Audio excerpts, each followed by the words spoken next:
Cabeça para Cima de hoje traz para você, de forma recorrente, um tema que é preciso falar sobre ele. O combate ao tabagismo, que na verdade é um desafio mundial, não apenas do Brasil, mas efetivamente um desafio mundial. Quando a gente fala de redução do tabagismo, da diminuição do fumo, na verdade a gente está querendo falar sobre a diminuição de diversas doenças pulmonares, cardiovasculares, do câncer, de internações hospitalares, porque a gente sabe, tem consciência disso, que é melhor investir, é melhor e mais barato investir na prevenção das doenças do que no tratamento delas. É por isso que hoje a gente vai falar sobre o combate ao fumo. A Boas Novas, ela quer se engajar nessa luta, quer se engajar nesse desafio. Então, vamos conversar sobre isso. O combate ao fumo é o nosso tema. Começamos com o nosso informativo e já apresento aqui os nossos convidados para você. O tabagismo é considerado pela Organização Mundial da Saúde como a principal causa de morte evitável no mundo. A organização estima que 1/3 da população mundial adulta, cerca de 2 bilhões de pessoas, sejam fumantes. Pesquisas comprovam que aproximadamente 47% de toda a população masculina mundial e 12% da feminina fumam. O tabagismo está relacionado a mais de 50 doenças, sendo responsável por 30% das mortes de câncer de boca, 90% das mortes por câncer de pulmão e 25% das mortes por doenças do coração. Todo ano, mais de 5 milhões de pessoas morrem no mundo por causa do cigarro. E em 20 anos, esse número chegará a 10 milhões, se o consumo de produtos como cigarros, charutos e cachimbos continuar aumentando. Criado em 1986, o Dia Nacional de Combate ao Fumo, comemorado no dia 29 de agosto, tem como objetivo reforçar as ações nacionais de sensibilização e mobilização da população brasileira para os danos sociais, políticos, econômicos e ambientais causados pelo tabaco. Impressionante os números, né? Será que a gente não se sensibiliza com essa questão? Mas o combate ao fumo continua sendo um grande desafio. E nós queremos nos engajar nesse desafio, queremos participar dessa luta. E por isso voltamos a conversar com você hoje sobre combate ao fumo. Aqui no estúdio não poderia faltar o Dr. Alexandre Milagres, ele que é pneumologista, coordenador do programa de tabagismo no Hospital de Curicica, é também um ativista de saúde, sempre está aqui com essa bandeira levantada, né, doutor Alexandre? Muitíssimo obrigada por voltar sempre. E a gente agradece o convite. Jamais poderíamos declinar, jamais poderíamos dizer que não a um convite da TV Boas Novas, que tem sido parceira em todos os nossos movimentos. É isso aí, isso aí. Quero apresentar para vocês também a Celeste Rodrigues, ela que é ex-fumante, ativista atualmente, né, uma ativista voluntária na rede ACT+, na causa do controle do tabagismo, né? Muitíssimo obrigada por estar aqui com a gente também, minha xará. Muito obrigada, eu que agradeço a oportunidade. E espero contribuir de alguma forma. Verdade. É bom, né, a gente poder dizer assim, ex-tabagista, né? Conseguiu aí vencer um pouco essa barreira. Mas as doenças ficaram, né? Não fui ex a tempo de me livrar das graves doenças que eu trago agora pelo cigarro. Inclusive a minha voz. Perfeito, perfeito. Vamos conhecer um pouquinho mais da tua história já, tá bom? Quero apresentar para vocês também Francisco Severo, ele que é psicanalista, também professor na Sociedade Psicanalítica de Estudos Freudianos, está aqui com a gente, muitíssimo obrigada. Eu quero agradecer a você pelo convite e estou aqui à sua disponibilidade, Celeste. Bacana. Gente, é assim, né? A gente ouve os números aí de fumantes, ainda homens, mulheres, etc. E esses números continuam sendo impressionantes, né? Por muito tempo, o uso do cigarro foi muito ligado aí uma questão para os homens da masculinidade. As mulheres, quando quiseram aí se posicionar, começavam, né, fumar como um sinal aí de independência, de liberdade, essa coisa toda. Esse sentimento desse tipo de uso ainda existe? ele ainda existe, mais em algumas culturas do que em outras. Porque as mulheres, por exemplo, do hemisfério norte, notadamente Europa, Estados Unidos, começaram a fumar entre 30 a 40 anos depois dos homens. Então, eu digo fumar cigarro, né? Os homens começaram em torno de 1900, 1910, e as mulheres em torno de 1950, depois da Segunda Guerra Mundial. As mulheres de outras regiões começaram a fumar mais tarde, como as brasileiras, por exemplo, e as consequências estão aparecendo mais nos últimos 20 anos.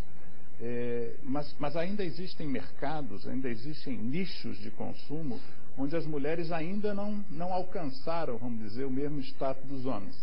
E o mercado mais preocupante hoje para nós ativistas é o mercado da China, onde o fumo era muito permeado na cultura do homem chinês. Em torno, até poucos anos atrás, em torno de 80% dos homens chineses eram fumantes, e enquanto isso só 5% das mulheres. Então, como tem havido uma diminuição do consumo nos países mais avançados da Europa, Estados Unidos e Canadá, o mercado chinês passou a ser para a indústria um mercado extremamente desejável. Então eles estão entrando para lá com o velho discurso que encantou mulheres há anos atrás aqui, que era a questão de se equiparar ao homem, ter o mesmo direito dos homens, e ainda com a questão de um certo nível de glamour e de espetáculo.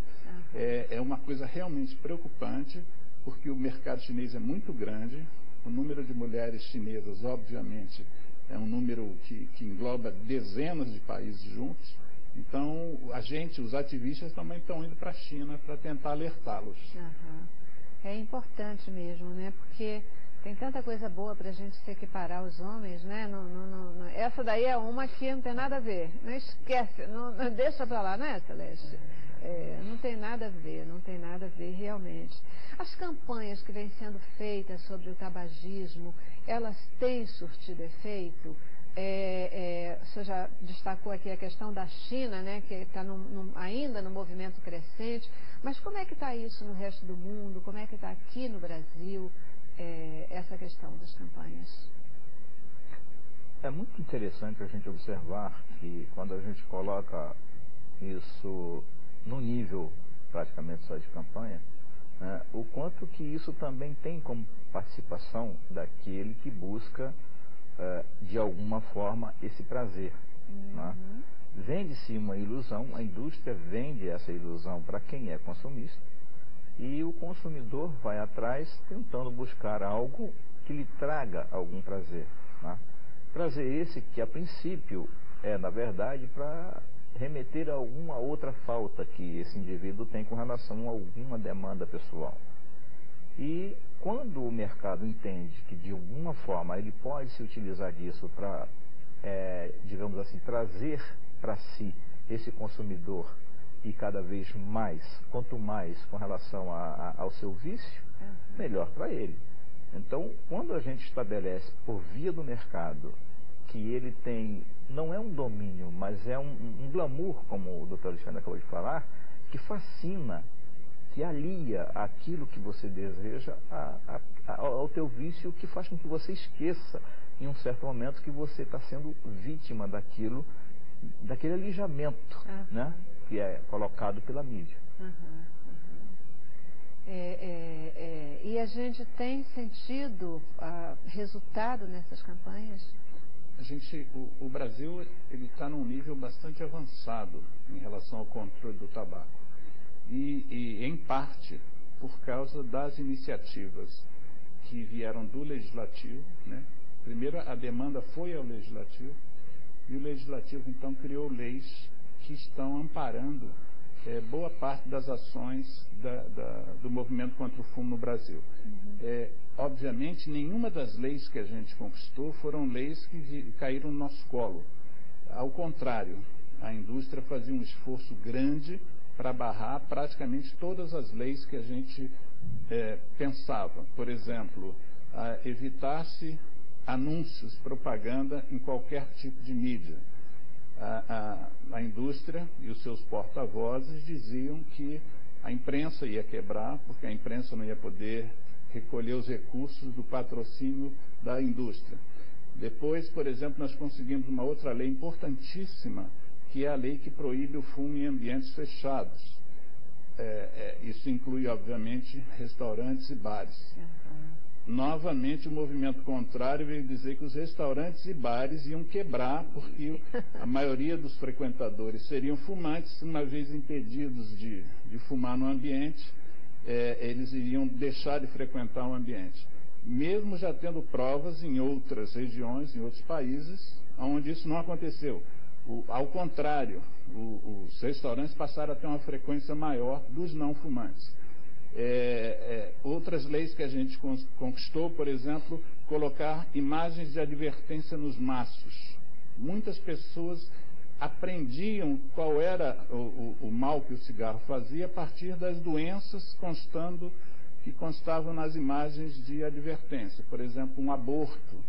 Muitas mulheres grávidas, inclusive, não sabiam que o fumo podia gerar um aborto ou um parto prematuro. A indústria também dizia que eles não teriam condições de botar a imagem nos maços, que isso ia ser impraticável, que isso ia onerar demais o produto, e depois viu-se que não só a iniciativa foi eficaz no sentido do controle, e nenhuma indústria quebrou por causa disso.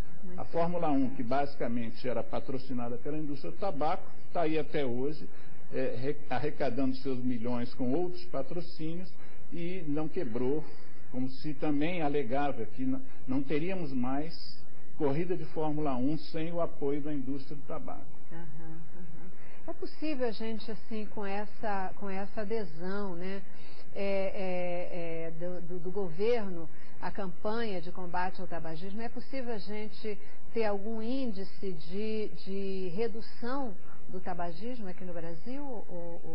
Não há dúvida nenhuma quanto a isso. Nós já estamos obtendo esse êxito. A coisa de 15, 20 anos atrás, nós tínhamos 36 milhões de fumantes. O número caiu para 32 milhões. Enquanto isso, a nossa população tem crescido, mas o número de fumantes caiu para 32 e agora nós estamos com 25 milhões de fumantes no Brasil. A gente não costuma considerar isso uma vitória definitiva, porque a indústria é muito forte em